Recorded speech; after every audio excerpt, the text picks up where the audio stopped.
సీఎమా పిల్లలతోటి తిట్టించుకుంటుండు, స్టూడెంట్స్ తోటి తిట్టించుకుంటుండు. దొంగ రేవంత్ రెడ్డి. నేను చూడలే. సీఎం రేవంత్ రెడ్డికి మేము చదువుకోవాలని లేదు, అందుకనే మమ్మల్ని మా బతుకులు మొత్తం రోడ్డు మీద వేద్దామని ఫిక్స్ అయ్యిండు. అందుకనే మా కోసము శక్తి అని చెప్పి ఒకటి కొత్త స్కీమ్ తీసుకొని వచ్చిండు, జియో 97 అని చెప్పి.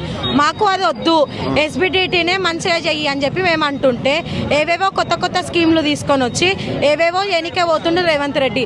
మాకు అవన్నీ ఏమొద్దు, మేము ఈరోజు అవి రద్దు చేయాలని చెప్పి మేము ప్రొటెస్ట్ చేస్తున్నాము. ఈ రోజు కాదు, మేము గత 1 వీక్ నుంచి ప్రొటెస్ట్ చేస్తున్నాము. మా కాలేజ్ అని కాకుండా మొత్తం తెలంగాణ మొత్తం అన్ని ఇంజనీరింగ్ కాలేజెస్ మొత్తం లారీ తీస్తుంది రోడ్లెక్కి, కానీ ఆయన ఇంత ఫైదా కూడా చూపిస్తలేడు మాకు రేవంత్ రెడ్డి ఏదో ఒకటి న్యాయం చేయాలి. స్టూడెంట్స్ ఇంతగానము పోరాటం చేస్తున్నా ఆయన కళ్ళు ఇంకా తెలుసుకుంటలేవా? అసలు ఏడున్నాడు, ఏం చేస్తుండ ఆయన?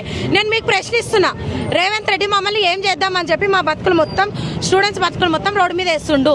చదువుకునే వయసులో మాకు ప్రొటెస్ట్ చేయాల్సిన అవసరం ఏమొచ్చింది? ఎందుకు మమ్మల్ని మొత్తం రోడ్డు మీదకి వాడేస్తుండు రేవంత్ రెడ్డి?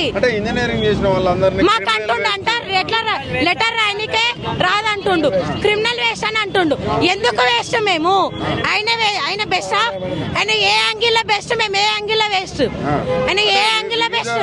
దేశాలకు పోయి కూడా చాలా బాగా మాట్లాడుతూ ఉంటాడు కదా రేవంత్ రెడ్డి. అమ్మో చాలా బాగా, అందరు క్లాస్ కొట్టండి రేవంత్ రెడ్డికి. చాలా బాగా మాట్లాడతాడు రేవంత్ రెడ్డి, చాలా బాగా. మస్తు చూస్తాం మేము రేవంత్ రెడ్డి, చాలా మంచిగా చూస్తాం మేము రేవంత్ రెడ్డి. ఏందైనది ఇంగ్లీష్ వచ్చా ఆయనకి? ఆయన లెటర్ ఆయనకి వచ్చా? అసలు నేను ఎవరు గెలిపించిండు? దొంగ ఓట్లు వేయించుకుండు రేవంత్ రెడ్డి దొంగ ఓట్లు వేయించుకొని గెలిచిండు.